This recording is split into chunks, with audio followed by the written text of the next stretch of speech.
მოგესალმებით მეგობრებო, მოკლედ როგორც ვივარაუდე ეს ვინმე ნეო თუნდაც ერთი საიდუმლოს უარყოფით აუცილებლად მივიდოდა ზიარების უარყოფამდე და მან იცით თქვენ რომ ორი საიდუმლო უარყო ახსარება და უარყო მღვდლობის საიდუმლო და ნუ როგორც ვივარაუდე რომ ევქარისტიას ანუ ის რაც მთავარი არის ადამიანისთვის რომ განიღმრთოს მაცხოვრის სიტყვების თანახმად მასაც უარყოფდა და მე როგორც ვივარაუდე ესე მოხდა ნამდვილად იმიტომ რომ თუნდაც 7 საიდუმლოდან რომელიც ქრისტემ დააწესა და დაადგინა მაცხოვარმა ხო ერთის უარყოფით ადამიანი 7-ვეს უარყოფდა მწვალებელი ხარ ავტომატურად და აი მან როდესაც ახსარება უარყო ფაქტიურად ზიარებაც უარყო იმიტომ რომ არ არსებობს სინანულის გარეშე არანაირი ახსარება და არანაირი ასე ვთქვათ განხთობა იმიტომ რომ განხთობისთვის არის ხო რომ ადამიანი თუ ეზიარება ის უერთდება ქრისტეს სხეულს ანუ და ერთმანეთს უერთდებით ყველა მორწმუნე ხო იმიტომ რომ ქრისტე არის ეკლესიის თავი და ჩვენ ვართ სხეულის ნაწილები ამიტომ და მისტიკური სხეული ეწოდება ხო ქრისტეს მისტიკური სხეული ეწოდება ეკლესიას როგორც ეფესელთა ეპისტოლეში არის პავლე მოციქულის მოდი მოусმინოთ რას ამბობს ეს ბიჭი ესე იგი ზიარებაზე კრეხელობას და ნუ აი ყველანაირი ზღვარს გადავიდა უკვე ამ ბიჭის ღვთისგმობა და ნუ მე ვნახოთ რას ვამბობდი მე ამასთან დაკავშირებით და ნუ როგორ ახდა სამწუხაროდ ჩემი ასე ვთქვათ ბჭყალებში წინასწარმეტყველება ქართულ ენაზე დაწერილი ლოცვის წაკითხვას რომ ის ნახევარსაც ვერ ვიგებთ ხო გასაგები ახაც იგივე მდგომარეობა კიდე გეუბნებით რომ ლოცვა იმდენად ინტიმურია როგორც აი ექიმი აი 10 პაციენტი რო ყავდეს შეიძლება 10 ფილმში რო არ თეთრ ბაირაღები ლუმინალი თავი მკივა ექიმო ლუმინალი დაუშვათ ხელი მკივა ლუმინალი ანუ ერთ და იგივე დილის ლოცვა საღამოს ლოცვა შვიდის ლოცვა თუ ეს თუ ის გააჩნია გესმის ადამიანის სული მდგომარეობა როგორი და იმის მიხედვით ხო, ანუ საბოლოოდ პასუხი არ გასცა, მე ძალიან მიყვარს მამა გურამი, მაგრამ ხო, ფაქტია რომ პასუხი საერთოდ მოერიდა რა შუაში იყო რაც ილაპარაკა, ვინმე თუ გაიგეთ მისი პასუხი, მეც გამაგებინეთ რა სიამოვნებით მოვისმენდი. მას სამწუხაროდ ხშირად უწევს ასეთი რაღაცების კეთება, რომ პასუხს არ გცემს და არც იქით არის და არც აქეთ, მაგრამ მე ვიტყვი, მე არ მეშინია არაფრის, არც შეურაცხყოფის და არც არაფრის, ამიტომ მე ვიტყვი, არანაირი აზრი არ აქვს ძველ ქართულ ენაზე ლოცვის კითხვას, რომლის ნახევარიც არ გესმის და ნახევარზე მეტიც კიდე. არანაირი აზრი მას არ აქვს. ანუ მიდიხართ ტაძარში, იკითხება ძველ ქართულ ენაზე ლოცვა, რომელიც პრაქტიკულად არ გესმით. რამდენიმე ადამიანი გაკეთებს ძირითადად ყველაფერს, დანარჩენები აი ესე დგანან ფეხზე, რამდენიმე საათი, იმიტომ რომ ნუ ფეხი თუ არ აღტკიო და ისე ღმერთს არ ესმის შენი, აი ესე დგანან. მერე მივლენ, აი პურს და ღვინოს შეჭამენ და აი დამთავრდა ეს არის ეს გონიათ რომ აი ვეზიარეთ ჩვენ და ეს გონიათ ეკლესია და ეს გონიათ შეკრება. ასე იკრიბებოდნენ თქვენი აზრით მორწმუნეები? მინდა გითხრათ რომ ეს არანაირ კავშირში არ არის ეს ყველაფერი ქრისტიანობასთან. მორწმუნეები, როდესაც იკრიბებოდნენ, ისინი მსჯელობდნენ და ღვთის შემეცნებაში ვითარდებოდნენ. პური და ღვინო კი იყო სიმბოლო ამ შეკრების. და არა ის რომ პურ და ღვინოში ხდებოდა ზიარება. ზიარება ხდებოდა რწმენაში. ეკლესიაში ყველა ადამიანს ჰქონდა თავისი ფუნქცია. ზოგი წინასწარმეტყველებდა, ზოგი წერილს განმარტავდა, მსჯელობდნენ, ერთმანეთში საუბრობდნენ. ეს იყო ეკლესიის შეკრება. და მთელი ამ შეკრების ეპიცენტრში იყო იესო ქრისტე. და დღეს კიდე აი მაგიად და რიტუალად არის გადაღწეული ყველაფერი. პური და ღვინო არის ეპიცენტრში და იძახია რომ აი ამას რომ მივიღებთ ეს არის თურმე ქრისტეს ზიარება, ანუ ის პური და ღვინო პირდაპირ მნიშვნელობით ლიტერალურად იესოს სისხლი და ხორცია თურმე. და ტაძარში რომ წარმოითქმება რაღაც მაგიური სიტყვები, ამ დროს ხდება გარდაარსება, ანუ პური და ღვინო გადაიქცევა იესოს სისხლად და ხორცად. არა მეგობრებო, ზიარება რეალურად სისხლის და ხორცის ნიშნავდა რწმენას. სისხლი ნიშნავდა იესოს ჯვარცმას, ხორცი კი მის განკაცებას, აღდგომასა და ამაღლებას. მეც არაფერს არ ვიტყვი, თქვენით დაფიქრდით, ხენაყოფით შეიცნობა და აი რო დადიხართ ტაძარში ყოველ კვირა, ანუ რამეში ვითარდებით შემეცნებაში? ანუ გარდა იმისა, რომ ფეხები გტკივა რომ მოდიხარ, ანუ მაგის გარდა რამე თუ ხდება შენ ცხოვრებაში, რამე თუ იცვლება. აი მეგობრებო, როგორც დავინახეთ, უმძიმეს მდგომარეობაშია ეს ბავშვი. სამწუხაროდ ძალიან მძიმე მდგომარეობაშია, სულიერ მდგომარეობაში, იმიტომ რომ ქრისტეს სისხლზე და ხორცზე ესე აგდებულად ლაპარაკი და ლიტურგიაზე, რომელიც არის ესე იგი ზეცა დედამიწაზე და როდესაც მამა გაბრიელი, წმინდა გაბრიელ აღსარებელი და სალოსი ბრძანებს, ხო? თქვენ რო ხედავდეთ, რომ რამხელა მადლი გადმოდისო წმინდა ლიტურგიაზეო, მტვრითო, ესე იგი იატაკიდანო, ეკლესიის იატაკიდანო, ესე იგი ახიკავდითო მტვერსო და სახეს დაიბანდით იმითიო, ხო?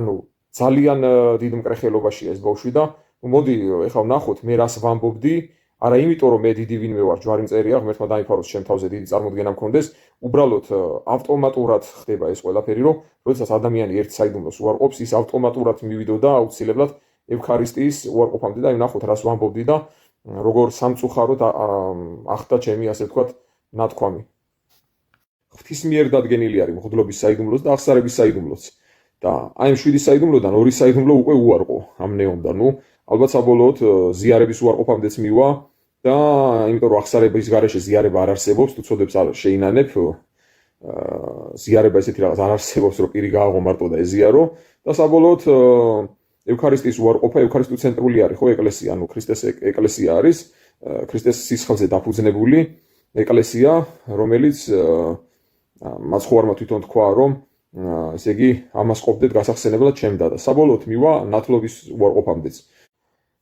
ანუ მეგობრებო, გამოდის რომ მაცხოვარი, როდესაც ბრძანებს სახარებაში, დავითარცა ჭამდეს იგინი, მოიღო იესო პური და ხმადლობდა და განტეხა და მისცა მოწაფეთა თვისთა და ხქვა მათ, მიიღე და ჭამეთ, ესე არის ხორცი ჩემი და მოიღო სასუმელი და ხმადლობდა და მისცა მათ და თქვა სუთ ამისაგან ყოველთა, ესე არის სისხლი ჩემი აღლისა აღთქმისაი, მრავალთათვის დამთხეული მისატევებელად სოდვათ. ეს არის მათეს სახარების 26 თავის 26 და 28 მუხლები. ანუ როდესაც მაცხოვარი ბრძანებს, მაცხოვარი ამბობს, რომ ეს არის ჭეშმარიტად ჩემი სისხლი, ეს არის ჭეშმარიტად ჩემი ხორცი. ის არ ამბობს, რომ ეს არის ჩემი სისხლის და ხორცის სიმბოლო. სიმბოლო იყო მანანა. იმიტომ მანანა იყო ზეციური პური, რომელიც ზეციდან ჩამოდიოდა და ჭამდნენ ებრაელები და არ იხოცებოდნენ, ხო? ანუ ქრისტე თვითონ ამბობს, რომ მე ვარ ესე იგი ზეციური პური, მე ვარ პური, რომელიც ზეციდან გარდა მოვხეთ, ხო? და თვითონ ბეთლემით სიტყვა ესე იშიფრება, რომ ესე იგი პურის სახლი ესე ითარგმნება. და ეს იყო სიმბოლო. ანუ მანანა იყო სიმბოლო. მანანაც კრავის სისხლიც, რომელიც ეგვიპტელების ასე ვთქვათ ჩვილების დახოცვისას წაუსვეს ხო კარებზე და ებრაელი ჩვილები გადარჩნენ ამით. და აი ესენი იყო სიმბოლოები და მაცხოვარი არ მოსულა ყოლაფ სიმბოლოების დასაწესებლად. მაცხოვარი მოვიდა ჭეშმარიტების მოსატანად, ხო? და ადამიანების გადასარჩენად. ძველ აღთქმაში ადამიანები ყველანი ჯოჯოხეთში მიდიოდნენ და მაცხოვარი მოვიდა უკვე რო ადამიანები გადაერჩინა და თუ ისევ სიმბოლოებში და აჭრდილებში ვართ, მაშინ ადამიანი ვერ გადარჩება ისევ. და აი ნახეთ პავლე მოციქული რას ამბობს ზუსტად, ესე იგი ნეოსნაირებზე წერს, ვინც ვერ არჩევს ევქარისტიულ პურს ჩვეულებრივი საკვებისგან. აი რო ამბობს, რომ ჩვეულებრივი პური არისო და არანაირი მნიშვნელობა მას არ აქვს. არ აქვსო, ხო? ამიერიდან რომელი ჭამდეს პურს ამას და სუმიდეთ სასუმელსა ამას უფლისასა უღირსებით, თანამდებარს იგი ხორცსა და სისხლად თანამდებარის, ანუ დამნაშავეა. ესე იგი უფლის ხორცის და სისხლის წინაშე. გამოიცადნენ კაცმან თავი თვისი და ესრეთ პურსა მისაგან ჭამენ და სასუმელსა მისგან სვან, ხოლო რომელი არა ღირსად ჭამდეს და სუმიდეს დასა სჯელად თავისა თვისისა ჭამდეს და სვამდეს, რამე თუ არა გამოიკითხნა ხორცნი უფლისანი. ამისათვის მრავალნი არიან თქვენ შორის უძლურ და სნეულ და წვანან მრავალნი, წვანან ანუ მოკვდნენო, ძალიან ბევრნიო, რომლებიც უღირსად ეზიარებოდნენ ქრისტეს სისხლს და ხორცო, ხო? ეს არის პირველი კორინთელთა მე-11 თავის 27 და 30 მუხლი. აქ აუცილებელი არ არის, რომ ფიზიკური სიკვდილი გავიგოთ, რომ ჭამეს და გარდაიცვალნენ. უღირსებით ვინც ეზიარება, ის ადამიანი, რა თქმა უნდა, სულიერად ყვდება. აი როგორც დაუშვათ ადამიანს უთხრა ხო ღმერთმა, რომ როდესაც შეჭამ ხეცნობადისა, კეთილისა და ბოროტის ანაყოფს, მოკვდები, მაგრამ იმ წამსვე არ მომკვდარა, მაგრამ სულიერად მოკვდნენ ისინი. და ნუ აი წამზომი, რომელიც ადამიანში დაპაუზებული იყო, ის ხრწნილება, ხრწნადობა, ეს დაპაუზებული, ასე ვთქვათ, ხრწნადობა ჩაირთო და 920 წელში მე ფიზიკურად ჯერ სულიერად მოკვდნენ და მე ფიზიკურადაც მოკვდნენ. ამიტომ აქ პავლე მოციქულის სიტყვებში რომ წვანანო და მრავალნი მოკვდნენო, მაგრამ ჩვენ ვიცით რომ როდესაც ჩვენ ვეუბნებით რომ სანკურნებლად სულისა და ხორცისა, ასევე ზიარებას აქვს დამსჯელი ხასიათი. ცეცხლი არის, რომელიც არა დავიწვა ვითარცა თივაო, ხო წერია ზიარების წინალოცვებში. ამიტომ ესე იგი როგორც მანკურნებელია, ასევე დამსჯელია და დამწველია. აი უფალი არის რო შევადაროთ მზეს, რომლისგანაც გამომავალი სითბო და ნათელი მონანიებულ ცოდვილებს ათბობს, ხოლო მოუნანიებელებს წვავს. აი ეს არის ჯოჯოხეთი. ეს არის ჯოჯოხეთი, ხო?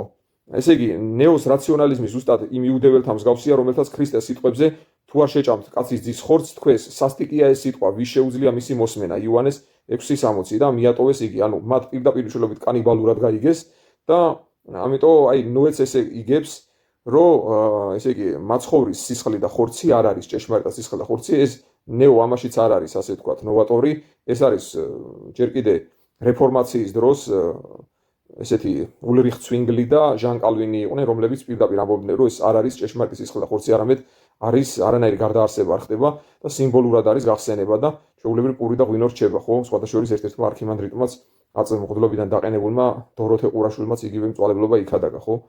წმინდა იოანე ოქროპირი აი ნახოთ რას ბრძანებს. როდესაც ხედავ რომ მღვდელი შემოგთავაზებს წმინდა ძღვენს, ნუ გონია რომ ეს მღვდელია ყველაფერი, არამედ იცოდე რომ ქრისტეს ხელია გამოწვდილი შენკენ, ნუ იყურებს უფრაზე არსებულ ნივთიერებას, როგორც უბრალო პურსა და ღვინოს, რამე თუ ისინი ცეცხლია, რომელიც წვავს უღირსთა ცოდვებს და აცოცხლებს მორწმუნეთ, ამას ბრძანებს წმინდა იოანე ოქროპირი. ეხლა ვნახოთ რას ამბობს წმინდა ეფრემ ასური. პირდაპირ პასუხობს ნეოს პრეტენზიას ლოცვის გაუგებრობაზე, რომ აი თითქოს არ მესმის ლოცვა და რა აზრი აქვს ლიტურგიაზე დგომას, ხო? ჯერ სიტყვა ლიტურგია მოდის ლეიტოს ერღონ ბერძნულიდან, ანუ საერთო საქმე, ეს წარმართული ტერმინი იყო ისე როგორც ეკლესია და იპოსტასი და ნუ გაქრისტიანდა და საერთო საქმეზე ჩვენ მივდივართ ღვთის სადიდებლად და ესე იგი ზეცის უფალს და ესე იგი მეფეთა მეფეს და უფალთა უფალს, ესე იგი წმინდა სამებას მივაგებთ პატივს. და ესე იგი ესეთი რაღაცა სულიერი ლოცვა მხოლოდ გონებრივი ანალიზი არ არის, ამას ბრძანებს წმინდა ეფრემ ასური. როდესაც შვილი დედის ხმას უსმენს, მას სიტყვების მნიშვნელობა არ ესმის, მაგრამ მისი სული მშვიდდება და იკვებება. აი თითქოს ძველი ქართული ლოცვების კითხვასო რა აზრი აქვსო, თუ არ მესმისო. მაშინ მოდი მე გკითხავთ, თავი რო ტკივდება და უშუალოდ ნიმესილს ვამ, ან რაღაცა წამალს, ხო? იმის ქიმიური შემადგენლობა იცი? არ იცი, მაგრამ ქშველის, ხო? გივლის თავის ტკივილი, ან ნებისმიერი წამალი ვთქვათ. აუცილებელია რომ იმ წამლის ქიმიური შემადგენლობა იცოდე, რომ მერედალიო? ენდობი ხო შენ იმას და სვავ. რომ შენზე ესე იგი იმ ფარმაცევტებმა და ასე შემდეგ შექმნეს ის წამალი და მოქმედებს. ასევე არის ლოცვა, შეიძლება ის არ გესმოდეს, მაგრამ როდესაც შენ იმას კითხულობ, ის ეშმაკს ესმის და გარბის. ამიტომ ეს რო აი არ მესმის ლოცვა და ამიტომ რა აზრი აქვს ლოცვაზე და ეს არის უბრალოდ შეპყრობილი ადამიანის მსჯელობა. ქრისტიანული ღვთისმსახურება არის მთლიანი ადამიანის სულისა და სხეულის მსხვერპლშეწირვა. ფეხზე დგომა არის პატივისცემა მეფეთა მეფის წინაშე, ანუ მეფეთა მეფე და უფალთა უფალი, როგორც ეწოდება ხო ბიბლიაში, წმინდა სამებას. როდესაც ადამიანი საყვარელ მუსიკოსის კონცერტზე ან სტადიონზე საათობით ფეხზე დგას, იქ ტკივილს ვერ გძნობს, ხოლო ქრისტეს წინაშე 2 საათი დგომა მისთვის უსარგებლო წამება. ანუ აი ესე გონია უსარგებლო წამება, ნუ ეს და ნუ კომფორტული ქრისტიანობა უნდა, სინანული არ უნდა, აღსარება არ უნდა, მღვდლობა არ უნდა, ზიარება არ უნდა და მარტო ირწმუნებს ქრისტეს და გადარჩება და აი ესეთი ესე იგი ადამიანი რამდენს აფრკოლებს, რამდენს აცტუნებს და რამდენს დაღუპავს, წარმოიდგინეთ, ხო? ღმერთმა დაგვიფაროს, თუნდაც ერთი ადამიანი რო აცტუნოს, ძალიან დიდი დანაკლისი იქნება. ლიტურგია არ არის შოუ ან ლექცია, სადაც მხოლოდ ინფორმაცია უნდა მიიღო. ლიტურგია არის ზეცის დედამიწაზე განსახიერება. ჩვენ ვიცით, რომ იყო ესეთი ლანჩანოს სასწაული, როდესაც ერთ-ერთმა იტალიელმა მღვდელმა შეიტანა ესე იგი ზიარების ჭეშმარიტებაში ეჭვი და თქვა, რომ ეს არ არის ზიარება, ეს არის მხოლოდ და მხოლოდ სიმბოლოები და პირში სისხლის გემოიგრძნო და ეს ლანჩანოს სასწაული ეს რომელიც შემდეგ პირში სისხლის გემოიგრძნო და გადმოაფურთხა უნებურად და კრისტალად გადაიქცა, ეს ინახება იტალიაში დღემდე. ეს სასწაული, ხო? ხილული სასწაული. წმინდა მაქსიმი აღსარებელი ამბობს, რომ ტაძარში დგომისას ჩვენ დროის მიღმა გავდივართ.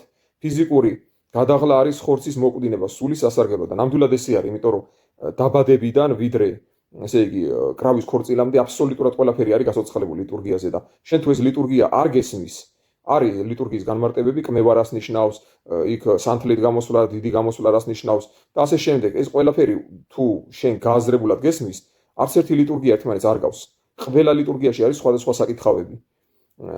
და ამიტომ რახან ეხა ეს ნეოს არ ესმის ლიტურგია, ამიტომ გონია რომ რაღაც რომც არ გესმოდეს, ისე რო იდგე, უფლის იმითი თუ იქნები, მადლით და გულს თუ გაუხსნი, მაინც შემოვა შენ გულში მადლი, მაგრამ თუ ესე მიხვალ ამ პარტაუნულად რომ ეს იცი რა პური და ღვინო კი არ არის, ქრისტეს სისხლი და ხორცი კი არ არის, ეს პური და ღვინოა, დაიწვევი და განადგურდები. ამიტომ ნუ მე სინანულს უსურვებ ამ ბავშვს. და აი წერია ხო პირდაპირ ზიარებაზე არის, აი ნეოსნაირებზეა, ნუ მისცემთ სიწმინდეს ძაღლთან, უცა დაუყრეთ მარგალითა თქვენთა წინაშე ღორთა, ეს არის მათეს 7:6. და მაცხოვარი ბრძანებს, ამენ ამენ გეტყვი თქვენ, უკვე თუ არა სჭამოთ ხორცი ძისა კაცისა და სხვა სისხლი მისი არა გაქვდეს ცხოვრება თავსა შორის თქვენთა იოანეს მე-6:53 მუხლი. ანუ მაცხოვარი ბრძანებს თვითონ რომ თუ ჩემს სისხლს და ხორცს სიმბოლოებს კი არა, ჩემს სისხლს და ხორცო თუ არ შეჭამთო და დალევთო ჩემს სისხლსო, ხო და ხორცს შეჭამთო, არა გაქვთ ჩემს შორის ესე იგი ადგილიო, ხო? და ესე იგი ნეო იტყუება რომ თითქოს მაცხოვარი გამოყავს, ღმერთმა დაგვიფაროს, რომ თითქოს მაცხოვარმა არ იცის და სიმბოლო არის და სიმბოლურად კეთდებოდა. ჯვარი გწერია. ეხლა ვნახოთ რას ამბობს წმინდა ეგნატი ღმერთშემოსილი, მოციქულებრივი მამა, წმინდა იოანე მოციქულის პირდაპირი მოწაფე სმირნელთა მიმართ ეპისტოლის მე-7 თავში. ისინი განუდგებიან ევქარისტიასა და ლოცვას, რადგან არ აღიარებენ, რომ ევქარისტია არის ხორცი ჩვენი მაცხოვრისა, იესო ქრისტესი, რომელიც ჩვენი ცოდვებისთვის იტანჯა და რომელიც მამამ თავისი სახიერებით აღადგინა. ამრიგად ღვთის ამ ნიჭის მოწინააღმდეგენი იღუპებიან თავიანთი კამათისას. აი ეს კამათის სული ნეოსა აქვს ზუსტად აი ბავშვს, რომელიც მღვდლებს ეკამათება უკვე. მათთვის უმჯობესი იქნებოდა სიყვარული რათა აღმდგარიყვნენ კიდეც, ანუ დაცემულები აღმდგარიყვნენ. ეს არის ეპისტოლე სმირნელთა მიმართ, წმინდა ეგნატე ღმერთშემოსილის მე-7 თავია სმირნელთა მიმართ ეპისტოლის. ხო. ასევე ნეო ამბობს, რომ ზიარება მხოლოდ სიმბოლოა. მას წარმოდგენა არ აქვს რა არის საერთოდ სიმბოლო. ბიბლიური გაგებით ძველ აღთქმაში კრავის სისხლი, მანანა, რაც უკვე ვახსენე, მოსეს რჯული, აი ესენი იყო სიმბოლოები, ანუ აჩრდილი მომავლისა. ახალ აღთქმაში ქრისტემ აჩრდილი და სიმბოლოები გააუქმა და მოიტანა რეალობა. თუ ახალ აღთქმის ზიარებაც უბრალო სიმბოლოა, მაშინ ქრისტეს არაფერი ახალი არ მოუტანია, ისიც მოსესავით სიმბოლოებით გვკვებავს. პავლე მოციქული ბრძანებს, ჟულს ჰქონდა აჩრდილი მომავალ სიკეთეთა. ებრაელთა მიმართ მე-10 თავის პირველი მუხლი, ხო? ქრისტე კი არის თავად სიკეთე, თავად რეალობა, სიმბოლოთი ადამიანი ვერ განიკურნება, სიმბოლოთი ცოდვები ვერ მიეტევება და სიმბოლოთი ადამიანის მარადიულ სიცოცხლეს ვერ დაიმკვიდრებს და ყავ პური ესე და მოდი ვნახოთ ახლა მღვდელი რას ამბობს ლიტურგიაზე, როდესაც ხდება გარდაარსება, ხო? და ყავ პური ესე პატიოსან ხორცს ქრისტე შენისა, ხოლო ბარძიმს ამაშინა პატიოსან სისხლ ქრისტე შენისა. შესცვალე სულითა შენითა წმინდითა ამინ ამინ ამინ და გადასახავს პირჯვარს, ხო? და ჭეშმარიტად ხდება გარდაარსება. ამიტომ, როდესაც ეს ადამიანი ამბობს, რომ ისა, მაშინ მღვდელი იტყოდა, რომ იცი რა, ჭეშმარიტი ხორცი ქრისტე შენისა კი არა, პატიოსანი ხორცი ქრისტე შენისა, სიმბოლო და ჯვარი წერია ღმერთმა დაგვიფაროს. და თვითონ ზიარების წინა ლოცვებში ჩვენ ვამბობთ ესეც სიტყვებს, წამს უფალო და აღვიარებ, რამე თუ შენ ხარ ჭეშმარიტად ქრისტე და ესე არის ჭეშმარიტად უხრწნელი ხორცი შენი და ესე არის ჭეშმარიტად პატიოსანი სისხლი შენი. ამიტომ მე ამბავს უსურვებ სინანულს, დაღუპის გზაზეა, ღმერთმა გონება გაუნათოს. მე გამიხარდება თუ შეინანებს და ეკლესიაში დაბრუნდება. მადლობა ყურადღებისთვის. ამინ.